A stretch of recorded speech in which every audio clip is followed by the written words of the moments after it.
This week, more Erin Roberts than you can shake a stick at. Warning, do not shake a stick at Erin Roberts. We ask how much lore could a Loremaker make if a Loremaker could make lore? The answer may surprise you. And we take an early look at AI Subsumption in this week's ATV Fast Forward. All this and more on this week's Around the Verse.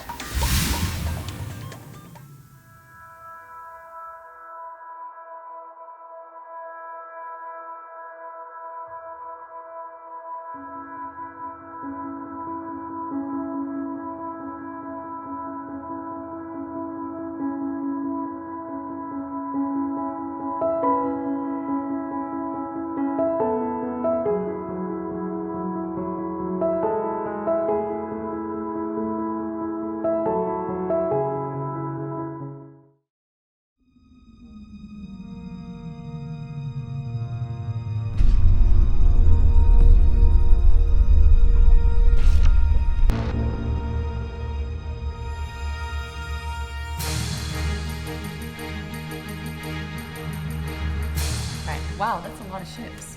Yes, that was a time lapse of Port Olisar. Someone stuck a camera above the landing platforms during the free fly, so you saw just a huge variety of ships coming and going. And it's neat how it works pretty much like an actual time lapse of like an airport or a port. It just came together that way. Lots of ships in Star Citizen. Greetings and welcome to Around the Verse, your weekly look at Star Citizen's development and community. I'm Sandy Gardner. I'm Ben Lesnick. And Ben, what can we do in Star Citizen today? Well, I'm pleased to announce that Star Citizen Alpha 2.3 is now available on the live server. This update adds the hangar-ready Starfarer, the flyable Jean Scout, a couple of FPS weapons hidden in Crusader, and new engine components for the component pipeline that's coming together now. It looks like the release went great. It's nice and stable. Folks are having a good time. We'd be remiss if we didn't thank the thousands of PTU testers who made this launch possible. We couldn't have done it without you. What is the team working on now, though? Well, in addition to Squadron 42, our single-player adventure, which is currently being put together by folks in the UK, the Persistence Universe team is moving on to Star Citizen Alpha 2.4. We're ways off from the content cutoff, so we don't necessarily know what's absolutely going to be in this patch, but we're talking about all sorts of systems, including the possibility of persistence. Do you want to explain persistence? Well, right now when you log into the Crusader mini PU, everything resets every time. So you'll have a different bedroom and things will be arranged differently. Your ship will reset. It won't have the same damage or the same criminal level or anything like that. So a big step towards the finished universe is making things carry over from game session to game session. And one of the things they're working on, not necessarily for 2.4, although we're hoping that it will be available in the next couple of releases, is persistence. And QA just started testing their very first build that includes that. So we're finally getting the P in the PU. You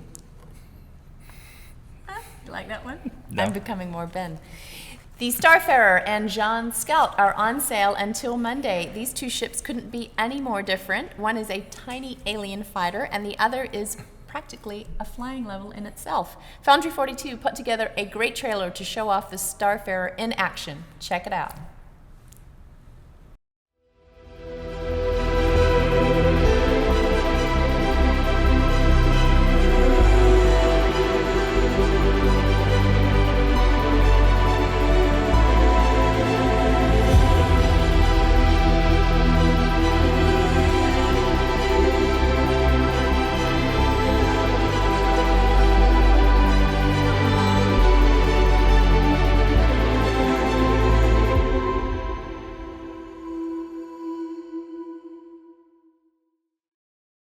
We also put together a cool website to promote the Starfarer's launch into the verse. It has an interactive magazine that shows a day in the life of a Starfarer, and it follows one crew through sort of ordinary activities and shows off how some of the NPCs are going to work in Star Citizen.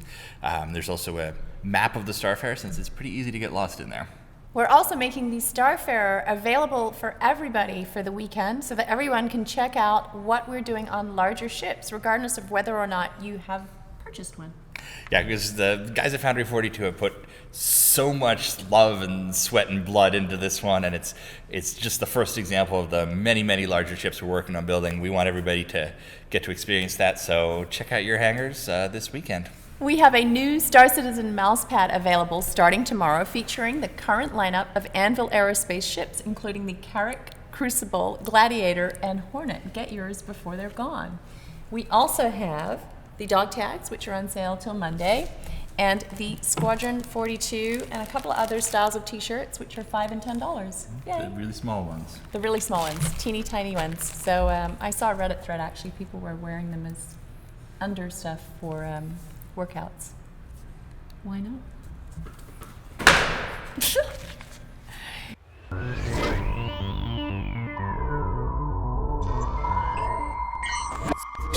Hi, how you doing? This is Sony Santa Monica, and today I bring a special guest. My name is Reddy Vasquez, one of the producers here, and this is Chad McKinney. I'm a gameplay engineer. right. He's one new addition to our team. So here in LA, the engineering team has really been kind of focusing on the item system and kind of getting all the underlying things like components for ships, FPS, everything kind of start going into a new system and everything. And then art side, they've been working on a lot of character stuff. They've been working on a bunch of ships, some of the new ships that I can't even talk about, and then some of the ships, like some of the favorites, like I think I saw them doing some of the stuff on the Caterpillar. That was really awesome.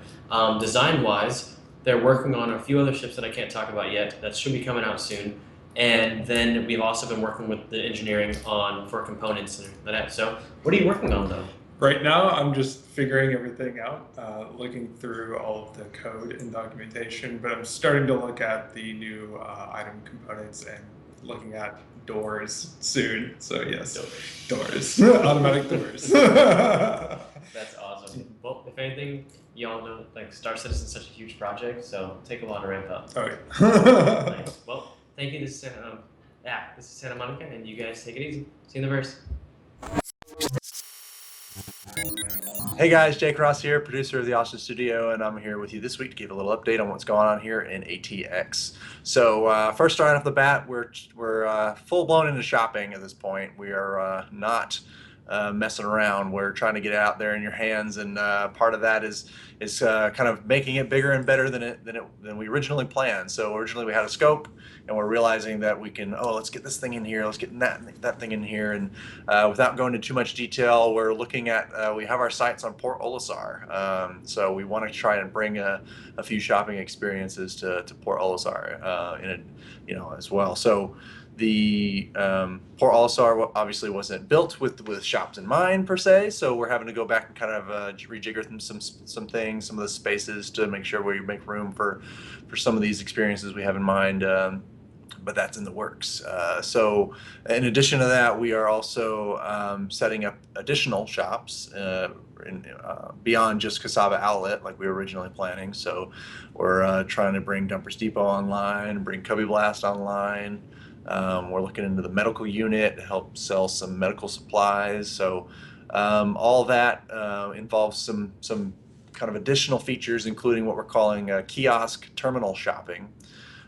Which is basically, you go into a shop and let's say you've got a bunch of shelves in the back that you can't access, or you have really big items like ship weapons.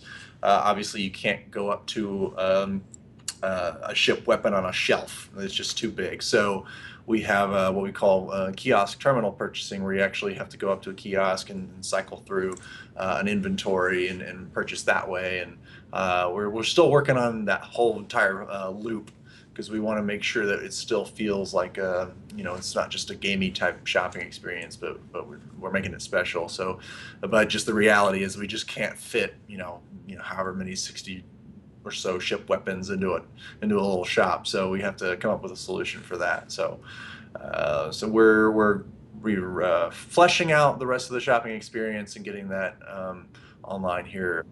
So that's really exciting. We're seeing the light at the end of the tunnel there. So last thing I'll mention with regards to that is Persistence is now fully integrated into game dev, which is our main development stream. What this means is that for the longest time, our server engineers with support from Jeff Zhu have been developing in their own stream, and now it's all integrated into our main development stream, which means that we can never go back. We can never go back to what was before, and so things will now forever persist in our main development stream, which is exciting, but it also brings with it a lot of bugs that we're having to fix, and so we're ironing out those kinks. But now what's exciting, because behavior can go in and they can hook into our persistent backend with their shopping interface. So that things are actually persisting now. We can actually set up things like the port modification tool in the hangars, so you guys can actually go in and customize things in the hangars. QA is having a blast with that, by the way. I was standing over the shoulder of some of them recently, just watching them kind of walk around and shift things around and just move their fish tank from one spot of the hangar to the other. And no, I don't want an Avenger there. I want to put my new Scout there. So let's just swap out that Avenger real quick, put the Scout right there. And you can actually switch hangars now in the main menu, which is cool. So you don't have to go through the website or anything. So it's a lot of cool things that are coming online now that we have persistence in game dev, and a lot of people are really excited about it. So it's pretty cool. We also put 2.3.0 out last week, very late on Friday night. So I want to give a shout out to a few folks on the operations team and in QA. We had a lot of people just go above and beyond last week to try to get that into your hands. Sometimes some of these patches are not full of new content, but they have a lot of important back-end features that you just don't see. Every single patch is still really important to us, and it's important to the operations guys as well, because that's their thing, and getting this content out into your hands. So shout out to those guys, and we'll look to do it again next month with 2.4. Also, lastly, I want to give a shout out to the unsung heroes of this video content you're watching, Thomas Hennessy and Justin Chambers, excuse me. Thanks to those guys and all that they do. I know they don't get a lot of camera-facing time. I want to give a shout out to those guys as well. So thanks, guys. Thanks, Thomas. That's all I have for you this week, guys. See y'all later. Bye. Hello everyone, welcome to the UK. Tom here, and I've brought along Matt Webster with me this week. He's a live producer and audio producer, and just wanted to give you guys an update for something different, talk a little bit more about the live production. So yeah, could Matt just give us a feel of what's going on the live stuff? What is going on? Absolutely fun stuff. I'll start with 2.3, which came out pretty recently. We had the Starfarer going into the hangar, massive ship, multi-crew ship. Absolutely enormous. I haven't had the chance to go walking around all of it myself. There's just so many nooks and crannies to it, but everyone seems to be absolutely loving it. Good response from the forums. Like the attention. Yeah, people definitely seeing the next big step was the Starship. Like really. And the Scout came flight ready as well. Again, really cool new ship. Pretty different, yeah, from everything else. Everything else we've done from more, with the exception of the Vandal, still an alien ship, but it still looks like a regular ship. Scout, the Shian Scout is crazy, like a giant starfish, stuff transforms, have a plan. It's awesome. We also stuck in some new weaponry in there as well. We stuck in the shotgun, and that's the Devastator 12, and the Arrowhead sniper rifle. So you can go around and start. Right. Bit of variety in the FPS arena of Korea Station, and waiting in corners, camping. Couldn't do that. Yeah. So there's some technical things going on. Yeah, we've got a couple of server issues that we're basically trying to track down. We've got some slowdown on servers, and we're just trying to narrow down highly ping. In the meantime, for work it is underway, and we just have to wait. Okay, thanks guys. That's it for this week. We'll see you later. Hey everyone, Brian Chambers from Frankfurt. This week I don't really have a huge meaty update on what the team's been doing. With the Easter break and days off and so on and so on. People have definitely been working, but I don't really have anything substantial and when it makes sense to run through each department because they're pretty much finishing up or continuing on what they were doing last. One thing I did get a question from Disco Lando the other day that talked about VR and asked if we could say anything about kind of what's going on there. VR is definitely something that's going to be done. Right now, to be honest with you, it's a little bit, I guess you could say, on hold. Not on hold indefinitely. It's just when we're tackling tech items, design items across any discipline, whatever it might be, we set priority. And VR is something that with the guys here, we know we can accomplish. We know what we need to do to get it there. It's just not the highest thing on priority right now. It's building up those other foundational things, getting tools work done, continuing on the procedural stuff, so on and so on, getting things optimized, getting them to where they need to be. So we have a whole tech plan. VR is definitely on there. It's definitely going to get the support and the love that it needs. But it's not on the priority just yet. I'll try to give an update on that once I realize where it is and when it's coming online. Besides that, team is doing good. We're still growing. We just signed another contract. I think we're up to 41 people now here, which is great. Getting a good group of talented guys to be able to pull off what we need. Yeah. Besides that, things are good over here. It's starting to warm up finally, which is good. If you guys have any more questions for Frankfurt team, send them through the channels. I'm going to try to get on the forums a little bit more. I'm going to try to encourage the guys here as well so we can jump in and kind of interface with you guys a little bit more directly and answer questions and just chat, and you guys can get an idea of kind of what we're doing and what it's like to be here. So cool. Thanks again for all the support, and we'll see you next week. Thank you, everyone. Next up, Jared sits down with Erin Roberts to discuss the future of the persistent universe. Over to you, Jared.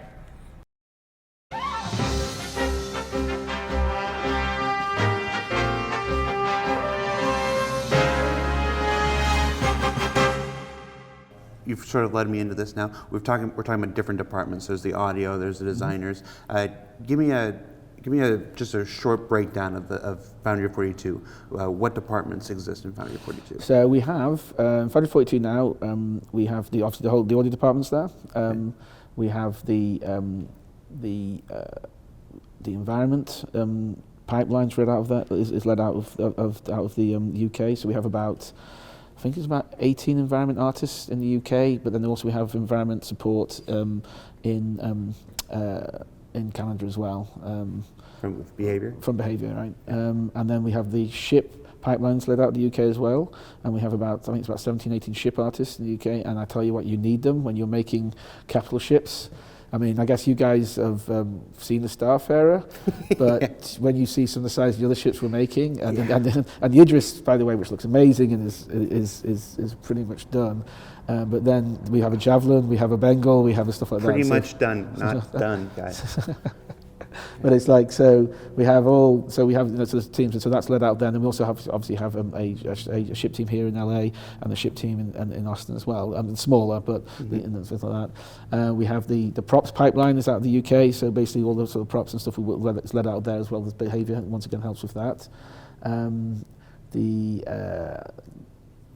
What else we've got in the UK? It's pretty much a lot. I mean, the UK has obviously the largest body of employees and so forth, and so we basically do kind of do a lot of the sort of horsepower in terms of like just making sure a lot of the assets and stuff come out from the teams. And not just for Squadron 42, for Star Citizen. Yes, it's global. So all the environments and ships basically for the PU and stuff like that on those pipelines are basically pushed for the UK. And then also we have there's a bunch of animation work that comes out of there, as well as Austin does a bunch of animation work, and and then the German office got some animation as well. And then the German office, as part of Foundry 42, they have the cinematics pipeline team, and also they sort of run the FPS side of things. Although they work very close to the UK. The German office and UK office, like I said, the same company basically, and so we work. I'm in the same time zone, so we're very close. So a lot of even though some of the production's led out of Germany for that stuff, there's a lot of the people in the UK who work on that stuff with the German office, and then once again it's the other way around as well. Okay. And of course Germany does a load of the core tech, because we were very fortunate to pick up a bunch of the guys who pretty much wrote the CryEngine in the first place, and they basically have been doing a bunch of work, and then you guys have seen that with stuff like the procedural planets and things like that. So. Cool. Now 2014. Mostly building infrastructure, building the company up, building the foundations for Squadron 42, getting the tech stuff. One of the popular terms that gets thrown around a lot that many people may not understand is vertical slice. Can you talk to us about what a vertical slice is? So vertical slice is basically taking one part of the game and making sure that it hits up all the different areas of what you're trying to achieve in that game. You know, I mean, you don't get everything typically, but you try and say, right, so say a vertical slice for Squadron 42 would be you're out flying, and so you work out, you'd basically pick a mission which basically has you flying around, getting out, EVAing, doing something in space, landing on a structure, going into the structure, wandering around, having a big FPS battle, that kind of stuff. And then you're basically trying to hit up all the elements, space, ground, and then also you'd have interactive. So a big thing in Squadron is the whole idea that you live in a living, breathing ship. So a vertical slice would have you, also wandering around, the ship you live on, talking to people, doing stuff, as well as then the story elements and the cinematics and stuff like that. So that's kind of what it is. And so you're taking a little section and saying, this is basically the game in this little section, and this basically proves that we can get all this sort of stuff done. And then you sit there, and if you look at it and go, "Wow, that's awesome," then okay, all we're doing now is is knocking out all the other rest of the stuff. Gotcha. So, anything else you were working on in 2014? Vertical slice, getting the technology ready, 64-bit conversion. 2014. A lot of 2014. So basically, I said we came on to do Squadron 42 work, but then. There was and originally when we came on the team we weren't planning on actually having a large studio. That was not the plan. We were maybe 40, 50 people. We were going to work on some stuff. We were going to do some outsourcing and so forth things. One big thing happened in the UK, which actually then changed. And this is what it's changed around the way we do some development. Is the UK government brought in a tax credit, which basically meant that. For development for games and so forth in the UK, that if basically, to incentivize to bring back, because the games industry in the UK has been, pretty run down and stuff like that, and especially where I live in the Northwest, even more so and so forth. And so it's been really good for the UK in terms of a lot of things. It was great, because like I said, we've been bringing people back to the UK as usual, but they basically give you this tax credit where they'll give you money back for the money you spend. And so it just all of a sudden became, a really, obviously, of course you're going to, when you have that sort of ability to not only, obviously we're very lucky to have all the support from the backers, but then if we can use the backers' money to get more support, so we can put more money into the game, because the government has tax credits, which meant that we decided then we were going to expand the workforce in the UK, and it made much more sense to basically put more bodies in the UK than in other areas where there wasn't the sort of incentive from the government. So that's kind of what happened. So we built the whole team up for that kind of stuff. And as we built, we then said, well, it's not just Squadron 42, which we'll be doing in the UK, then we should actually be supporting the PU. And so now we do, in the UK, yes, we are, heavily doing Squadron 42, but and the same thing is, we get a lot of support Squadron 42 from the US as well, and from the German, and from the Frankfurt office, as well as Austin here. So everyone works together on Squadron 42, and everyone works together on the Persistent Universe. But then we also do a lot of, so we do the FPS stuff, like we talked about, German office, we do that kind of stuff, but we do a bunch of stuff on everything together as one company. And I think originally it was an interesting dynamic when we first started, because you can have this between the studios, because you have an ability to work really well together if you do it right, because basically we're working on something in the UK, and then like now I'm in the US now, obviously over here, and then they do a handoff, and so I'm here, we'll have the handoff, and then if there's any issues, we get to fix those stuff, and then we do a handoff back to the UK, and it works really well. So you're almost getting 24-hour development and to support and so forth. However, if it's not organised right, it can go the other way, because then you're waiting a day to hear back from someone and so forth. And I think, and so we worked through a bunch of those issues, in the early days, in early 2014, of how we're going to work together as an organisation, and then getting people, and then also really working out who owns what in a lot of ways, because it's really important that you don't feel that everybody understands what their ownership is, what they're in charge of. Because if you get a situation where two people aren't sure who's doing what, or who's in charge of what, then it can lead to discussions and problems and morale issues and so forth and things. So it's very much a lot of the stuff that I've been doing, and we've been working out exactly who's in charge of what, and it's very clear production responsibilities with different producers in different studios. And even if there's people they're working with in another studio, if they're the guy in charge of that sort of stuff, then they know that they're the people coordinating it. So you don't have stuff, because it's not only just the fact that people might get upset, oh, they're treading on our toes, but it's also the fact that sometimes stuff just doesn't get done because everybody goes, oh, I thought you were doing that, and they go, oh no, I thought you were doing that. And so now, we've been just, as an organisation, as we grow, we've been basically working through all these issues, making it a lot better, and now it's really great the way the organisation works together, and it's really solid. Yeah, we didn't have the benefit of being a company that's existed for 5 years before we started this project. Absolutely. So we're having to discover these procedures, write these protocols. Oh, you're building everything, organisation. You're building, it's everything to do with that. So we're trying to build a game. We're trying to fund a game that's the way it's never been done before. We're trying to build it in the way it's never been done before. And we're trying to build an organisation at the same time, and it's a lot of fun. Yeah. But we are really fortunate, because I have to say I have never worked with such a talented bunch of guys. They're just this group of people just from all over the world, just really good. So it's a lot of fun. Well, you're welcome, Erin. I do what I can. All right, so 2015. Now we're getting ready for the performance capture shoot. For Squadron 42. What was that like? How do you set up something like that? How did we get in bed with Imaginarium? So that was more, once again, because originally we were thinking about doing it was going to make sense to do the shoot in LA. But once again, because of the tax credit situation, once again, as I said, master stroke by the government, as far as I'm concerned, we decided to move it to the UK, because once again, any sort of money that's spent in Britain is 20% back. So we're working in Imaginarium, working in Ealing Studios, and so you get that tax incentive back again. So that was basically the reason for doing it in the UK.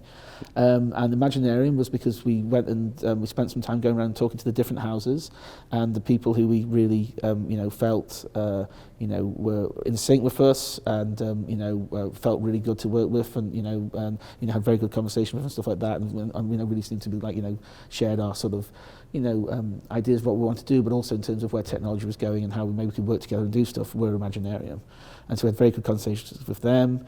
And so we decided to basically, go that route. And then John Schimmel, obviously, who comes from the background of linear production, then put the whole thing together. We got the people in. It's a bit of a, getting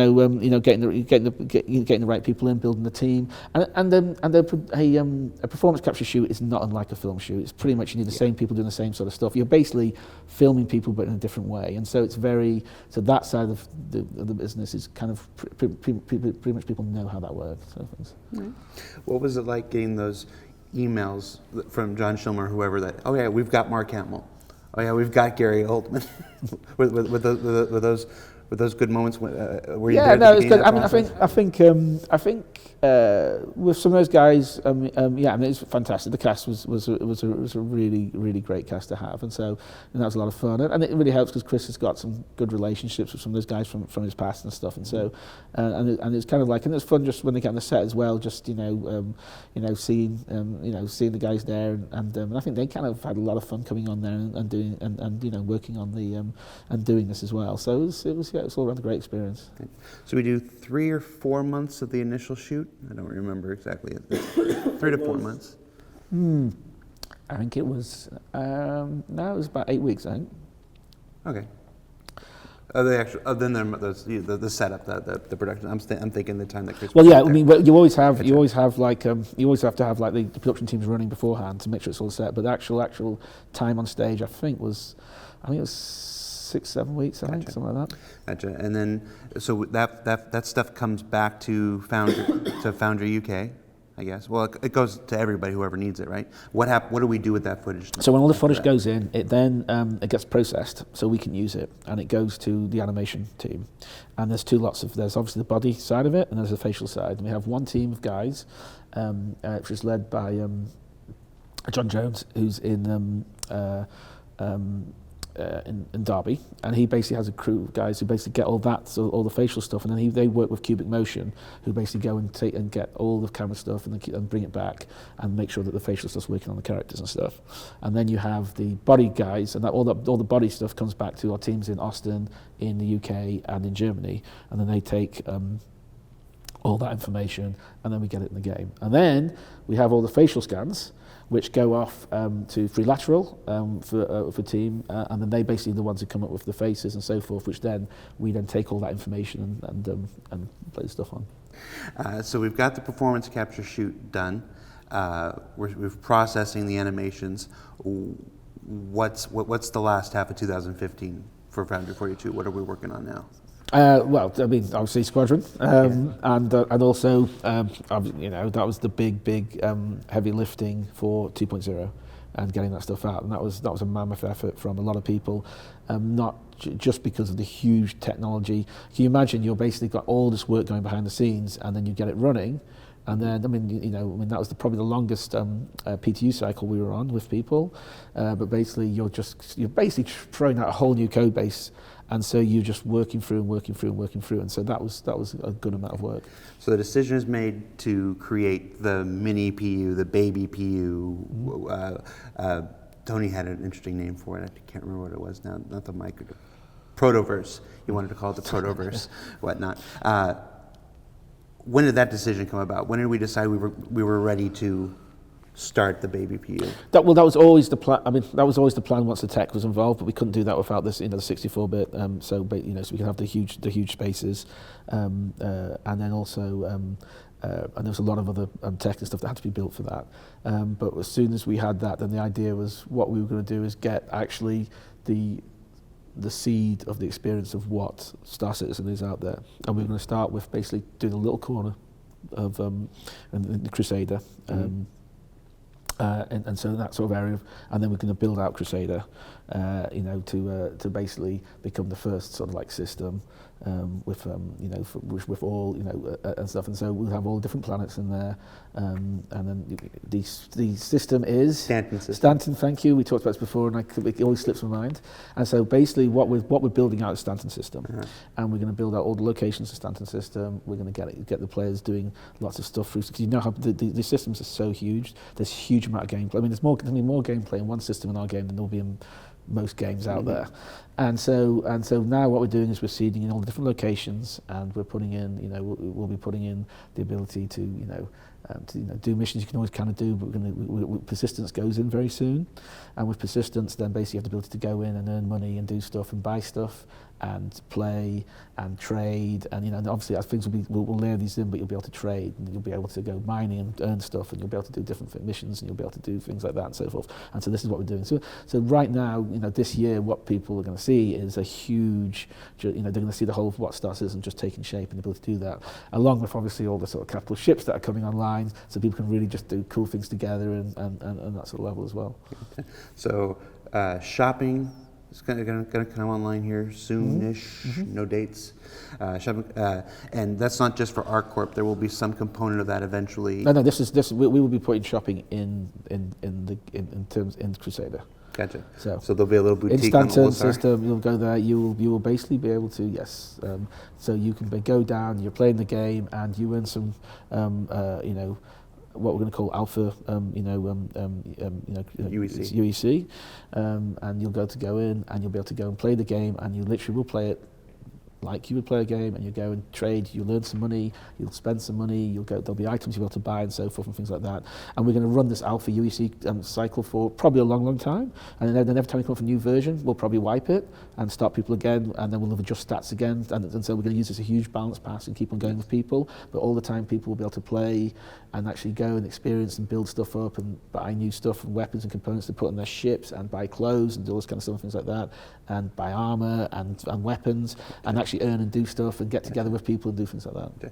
And to clarify for those, we are in alpha and we have UEC, but what we're talking about is a new temporary currency that we're at the moment calling alpha UEC. Yes, so basically anything, UEC is something at the moment that people have paid their good hard earned cash on, and if you buy anything with that, then you get to keep it, you get to use it any time stuff like that. So if you bought it with your actual UEC, then you'll have that when you go into Crusade, and you'll be able to use those sort of items. All we're talking about here is we're going to give the ability, which I know a lot of people have been looking forward to. So basically, when you go in, you'll now start earning UEC in the game, but it won't be the same as that money you paid for. Because it's like funny money. Because yes, it's funny money because basically we want it in there so people can go there and test it and do the system and buy stuff and build themselves up.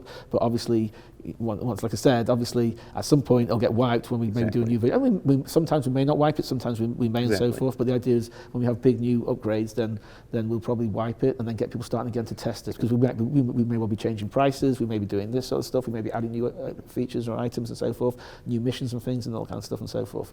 So basically, the Alpha UEC is basically just for people to go in and play that. So if you've just got your Aurora and that's it, and you're going to get to go in, and if you work really hard and go and do a lot of missions and earn lots of credits, you're going to be able to upgrade your Aurora. You can buy a new ship, all that kind of stuff. Although buying a new ship in the game is quite expensive. You don't. It's like if you went and bought like an aircraft carrier, and nowadays, you've got to. It takes a long time to get there and so forth and things like that. So it's a thing that we can use. We can dump a bunch into the market. We can pull a bunch out of the market. It's how we're gonna figure out the entire economy, basically. And the great thing is we're going to have our community with us, helping us.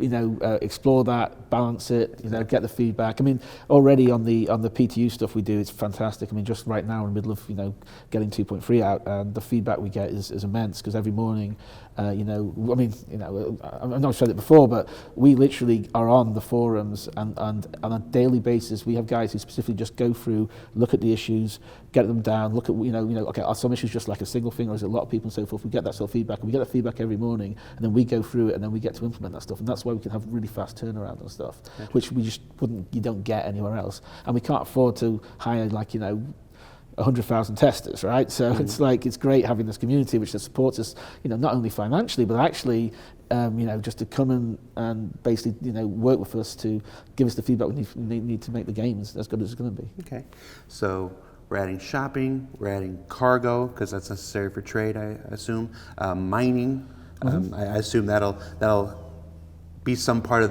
Yela in the asteroid field, I imagine. We had Luke Presley on the show a couple weeks ago. We talked about voxel asteroids eventually coming to support that. Don't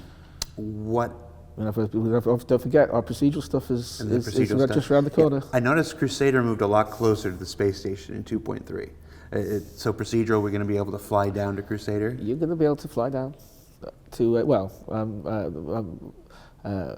maybe not Crusader, but you'll be able to fly down into areas and planets and stuff like that and so forth at the moment. But yes, that's the whole idea, and that's and like I said, that was actually one of the awesome things about getting the German office on board. It's not only because they know the tech really well, which really helps in a lot of different areas and really helped actually getting 2.0 out, but I mean, it's because procedural stuff for us was like a stretch goal, which was like, I mean, it wasn't even, it was like, we'll get to that when we get the game out and so forth, in fact. But then the guys came on board and did this amazing stuff, and we're like, and now already, because we have that, it's not just the fact that we can be able to fly down the planet, that procedural stuff allows us to do loads of other stuff, because it allows us to, so we have asteroid bases in space, which would be procedurals, you can build them up and go do stuff and things like that as well, and so forth and things. So and all that tech, and it allows us to do a lot of other things, which is people are going to see the goodness of pretty soon. So I remember the day Chris came. We're in different halves of the office. He doesn't usually come to our half unless he's leaving for the day. And he comes over with a flash drive. He comes to my desk. I'm like, Chris is walking to my desk. What is going on? He goes, put this in and watch this. He was so happy. It was the very first iteration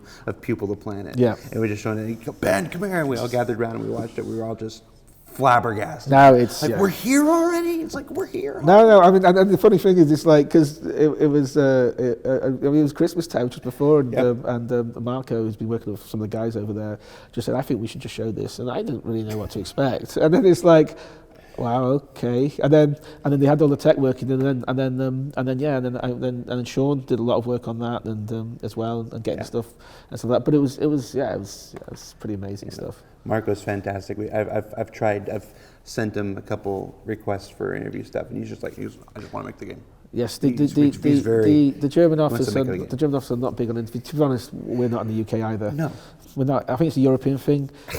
The cameras are not not our friends. So It's all right. we try and stay away as much as possible. It's worth it for you guys to make the game that you guys are making. So we're happy. You know, some folks are like, why don't you get them on camera more often? It's like they're making the game. You know, we're us Americans are a little we're a little celebrity happy. So we're happy to be in front of the camera. Hi, Mom. This gets asked a lot, so I'm going to ask you, what happens when Squadron 42 is done? When Squadron 42 is done, then we basically move on to episode 2. And then obviously a bunch of other work for the PU. As like I said, the teams, it's one code base, the team's very interchangeable, so people will be working on, you know, the different things and stuff like that. But because we a lot of the work we do now for the persistent universes, we drive it all with Squadron 42 features and assets. And then basically when those come online, then the persistent universe guys can then take that and then put it into the game. Gotcha. And so, like you know, when we see updates will come, and then you know stuff will start working. Like, oh look, the radar scanning is doing lots of cool stuff, and of course this is all stuff for Squadron 42. But then it's been used in the persistent universe. And then the great thing then is people in the persistent universe are using it, and then we're working out, okay, this is how they use it, or this is cool, this isn't cool, and then we make those changes back in. But the great thing is it just enhances the experience for Squadron 42, because basically, you know, all the fixes, everything they're doing, all the feedback we're getting means that when we actually ship Squadron 42, it won't be, you know, we'll have had like a couple of years of feedback on what works and what doesn't work, which is why I'm really excited about it, because I think we've got this opportunity to make this game which is going to be really well thought through, and a lot of the systems and the way things work, because we'll have so many rounds of feedback about the stuff. Yeah, I'm super excited about Squadron 42. I'm more a multiplayer guy personally. I haven't played a lot of single player games in the last couple of years, but everything I've seen for Squadron 42, and I've tried to stay away. Which is hard working here, but I've tried to stay as spoiler free as I can. But it looks everything I've seen looks so amazing. When you're wandering around the Bengal carrier, you know, as one does, javelin, all this kind of stuff. So it's a funny thing because a lot of we've got a huge ship team and they're working on stuff, but the vast majority of the assets we're working on are all Squadron 42 assets, and we use a lot of the PU stuff will be in Squadron 42 as well, but there's a lot of assets there which are not in the PU now, won't be until after Squadron 42 ships. Mm-hmm. And so, although yes, you know, we've got the Starfarer out, which is in Squadron 42 as well, and people play that, and obviously, you know, the Aegis and stuff like that will come out. But there are so many other ships there which you won't see, and of course at some point now, then we will start putting them into PU. But that'll be pretty impressive when you go to a system and then you jump in and there's just like a huge Bengal carrier sitting there with like its fighters around it and stuff, and you know, you better not be a pirate at that point. Which leads me to my last question for you. Uh-huh. This is a big one from our community, so I have to ask it. The Aegis. Mm-hmm. Are we going to see it in the persistent universe, in our hangar? Well, obviously not in our hangars, but are players going to get access to it before Squadron 42? That's still up for discussion. There's two chains of thought on that, and I don't think it's going to be ready like soon, but whether we're using it in Squadron 42 now. You know, it's been set up in game. There's a lot of stuff going on for it, so that it's actually, you know, I think some of the backers who come to our office, we love showing them everything, and they've seen it, and they've walked around and seen this shit. It's just more about whether, because it's a big part of Squadron 42, and it's actually going to be the ship you start on and live in for a while, it's whether we just want to, if we feel like we may be spoiling it for the players, if they, you know, if we put it out there and everyone knows this inside out and all that kind of stuff, then when it comes to Squadron 42, it's not going to be such a novelty. And so we're going to have to make a call or a thing on that. I mean, about what we do. Yeah, there are virtues on both sides of the argument. Now, obviously, I know people who've played for their Idris and won it will go, I want my Idris and I want to do that kind of stuff and things like that. But yeah, there is that stuff. And there are other areas where it would be, although the ship will be done and it'll be working for what we need for Squadron 42, because it's a single player campaign in Squadron 42, and because you are not actually piloting the ship yourself and so forth and things, it completely flies properly, that kind of stuff. But a lot of the seat action stuff, there'll be, because it's a big capital ship, and the way we do seats for larger ships, and you'll start seeing that for Starfarer, and stuff like that are kind of different, and so there's a lot of UI drill down on what each seat can do, and so there's a little bit of work around that as well. But yeah, it's going to be, I can't give right now we're holding on to it. That may change depending. You gave exactly the answer I was wanting, so we're still deciding. Completely ambiguous. No, it's just we wanted to get that information out there that a call had not been made yet. So Erin, thank you so much for taking your time to chat with us. It was a very long interview. We had to split it into 2 pieces, but we'll put the whole thing up after the fact on our YouTube so people don't have to watch it in 2 pieces. Thank you so much. No, thank you very much. It was fun, it's fun being here. Yeah, have a good flight back, and back to you guys. Thank you.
Hello and welcome to another edition of Loremaker's Guide to the Galaxy. I'm your host for today, Will Weisbaum, senior writer here at CIG in beautiful sunny Los Angeles, California. On today's episode, we'll be taking a look at Elysium, which is a fantastic system for all its history. Let's go take a look at it now. So we're starting off on Earth, this beautiful blue marble we all call home, but not for much longer, as we're going to expand out through the stars. Let's go. To Elysium. How about that? Magic. So it is a 5-planet system that was discovered way back in November 15th, 2541.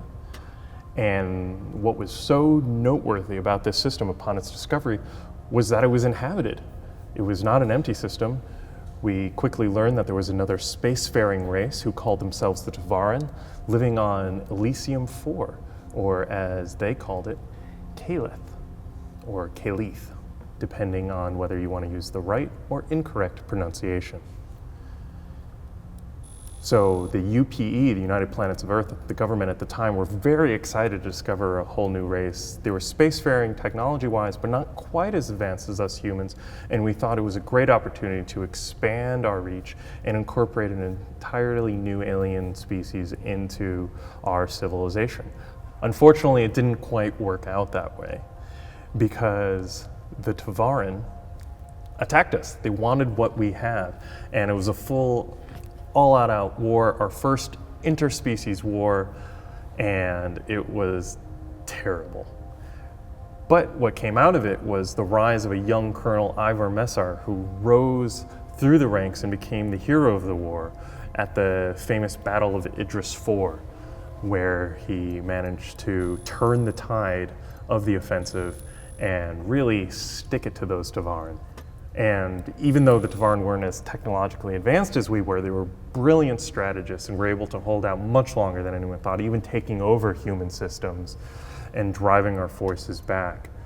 So by the end of these 4 years, we were able to conquer them. We sent them fleeing out into the verse, hiding in various places in Banu and Xi'an space.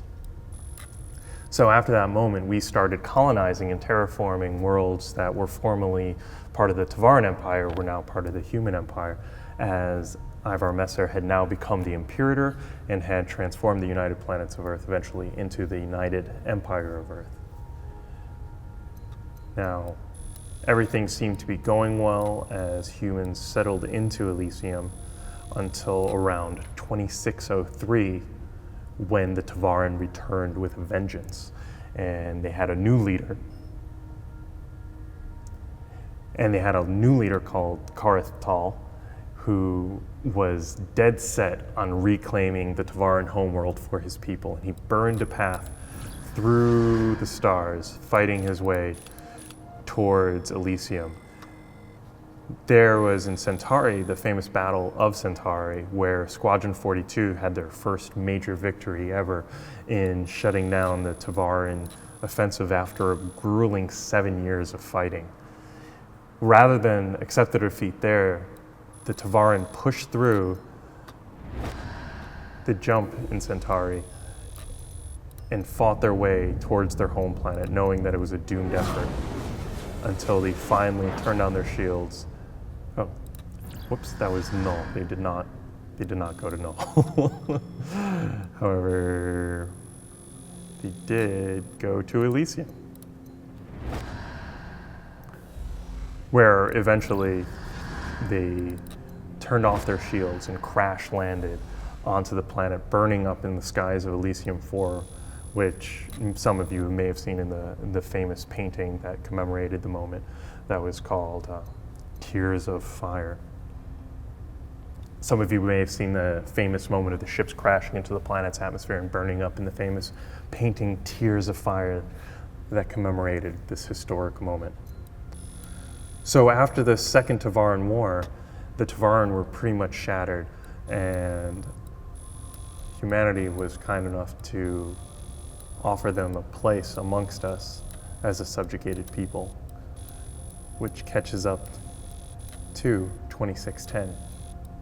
So that's a little bit of the backstory that marks Elysium. Let's go now and start looking at the system itself. Currently it's got 4 known jump points, one between Elysium and Centauri, another between Elysium and Lear, an Elysium Idris jump point, and an Elysium Vanguard jump point, which is a little bit telling about how the system works. The Vanguard one, of course, is Vanduul space, which is a threatening area. Centauri itself is a pretty happening system. It's home to MISC, so there's a lot of business traffic that flows through there. In Lear is kind of an outsider system, home, in fact, to the outsiders. So traffic to there is a little bit odd, to say the least. And finally, there's Idris, which still is trying to regain its footing after the Battle of Idris 4, which left it terribly scarred. So a medium amount of traffic heading in and out of the system, which is Elysium is still today trying to find its footing in the Empire. It's known mostly for its historical significance, but it's trying to forge ahead and define itself in the world of 2946. So let's look at the sun now.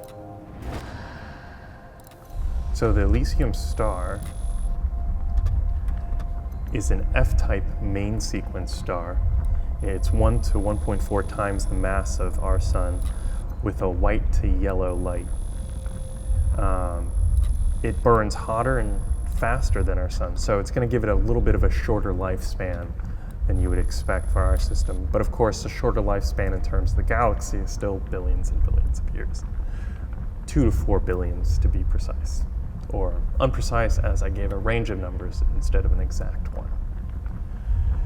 Now, next up, moving away from the star, is we have Elysium 1, which is kind of a cool planet in itself, in that it is a hot Jupiter in classification, also known as a migrating gas giant that was believed to have been formed in the outer reaches of the system and then migrated inward, sweeping up loose planets and stuff in its path until it settled in very close to the star itself, only about 0.1 AU away. This means that its surface gas is very hot, creating a lot of wind circling around and a very even surface temperature. So it'll be interesting trying to fly there to harvest things because of its proximity to the sun. From Elysium 1, we're going to head on out to Elysium 2, which is a coreless planet. Coreless doesn't mean that it's hollow on the inside. It means that it just doesn't have a magnetic core, so it's solid throughout without a spinning core like Earth has. This means it's kind of a bit of a dead, lifeless rock in the system floating around. Some mining to be done there, but it still hasn't been heavily developed yet. Its surface is heavily impacted by craters, which have led many scientists to speculate that there was some significantly large impact in its past, but the Tavaran records don't indicate anything during their time, and scientists are still trying to work out exactly what happened through research. So, heading out from Elysium 2, we're going to head over to Voska, Elysium 3, which is a desert planet, which is really cool. When we took over this system from the Tavaran, this world was pretty much left alone. It was desert, arid, really warm, very little water, and it seems that the Tavaran did not have terraforming technology like we did. So when the UEE took over, one of the things he did was terraform the planet. Now, a lot of its surface is sparsely inhabited. It's still, even though it's terraformed, it's still a very rough place to live. Very little when it comes in terms of water. There is some water mining going on at the polar caps, but they're pretty small. A lot of the water has to be either shipped in on haulers or from water harvesting units that are sprouted throughout the desert. One of the major landing zones on the planet is Rez's Landing, which is an arcology built by Rayari Inc., used to mine some of the resources in the planet. It's been digging itself deeper and deeper as the years goes, as it struggles to find more and more resources to harvest. It is represented in the Senate, so even though it's sparsely populated, it does have representation in the Senate. Moving on from this desert world, we're going to head probably to the highlight of the system, which is Jolin. Now, Jolin is formerly, for the Tavaran, Calith.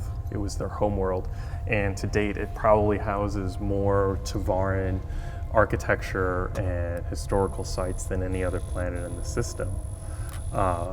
Big part of this is due to the Tavaran Purge, where after the Second Tavaran War, a lot of the remaining Tavaran sought to free themselves from their connection to their past, as it had failed them so much, and a lot of these important sites were destroyed by the Tavaran themselves.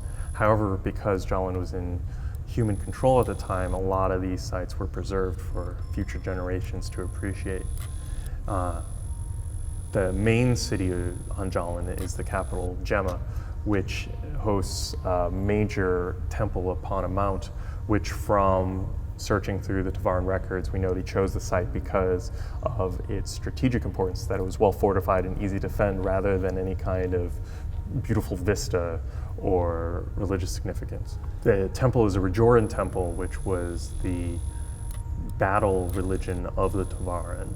It's a major tourist site today, and a lot of preservation efforts are currently going on to save the Tavaran artifacts from being destroyed just from ship traffic and people walking around. So there's a major effort right now to conserve the sites, even though that goes against kind of one of the major industries on Gemma, which is tourism. So trying to balance those two is an issue that's going on.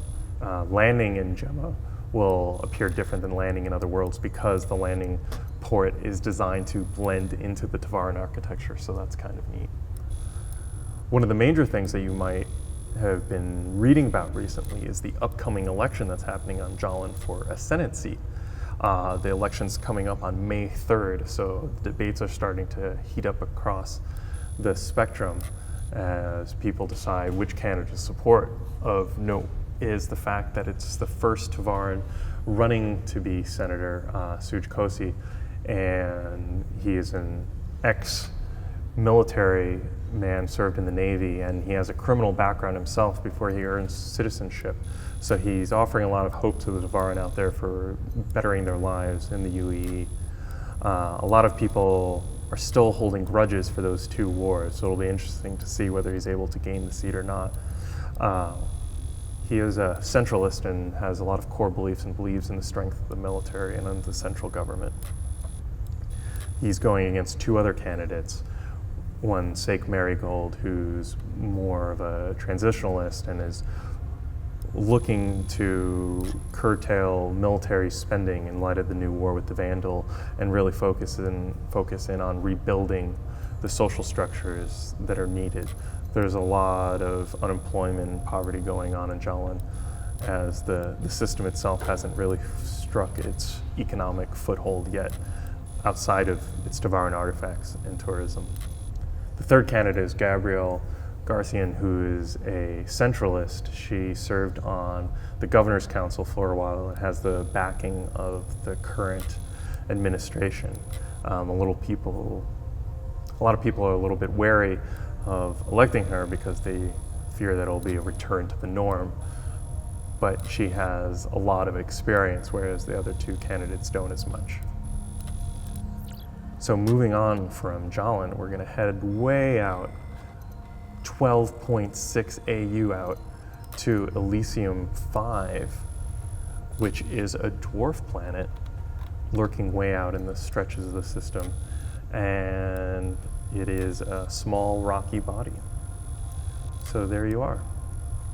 That is the Elysium System, and I hope I was able to enlighten you on some of its finer points today, and that you enjoyed taking this Loremaker's Guide to the Galaxy journey with me. Thank you so much. Thanks, William, for the detailed look at the Elysium System. We would like to officially welcome Tyler Ricken to the community team. You may be familiar with Tyler's efforts as a senior QA member in Austin, and now he's one of us. So you'll be seeing him on the forums, Reddit, all those places where we frequent. Well, he was always one of us. We just hijacked him. Yes. And by tradition, a new community manager means a new host for MVP. Let's go over to Tyler to see who stood out this week.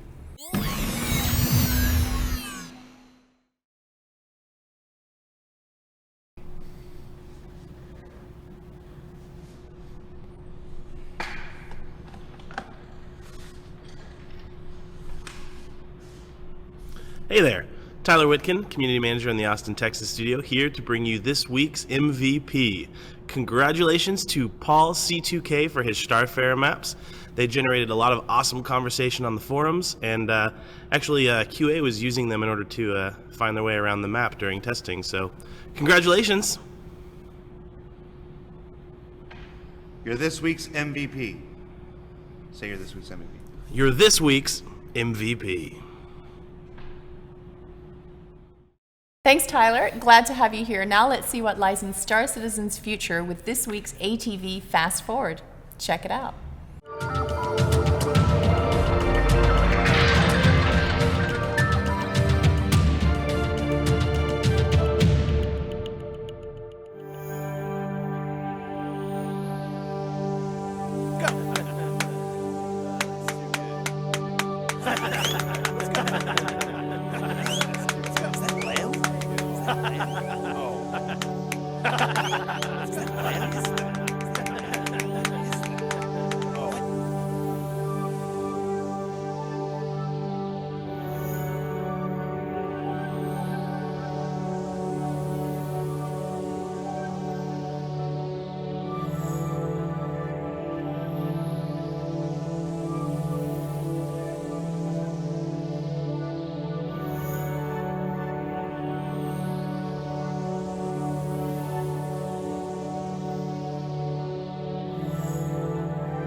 Be sure to tune into Reverse the Verse tomorrow at 11 a.m. Pacific on Twitch. We'll be talking about that Fast Forward and all other aspects of Star Citizen's development.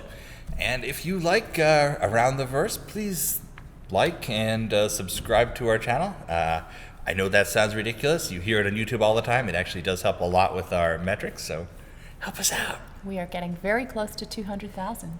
Yay! Yay! And if you would like to interact with Ben and I directly, hit us up on social media at the links below. With that, thank you to subscribers for making this show possible. We will see you next week on Around the Verse.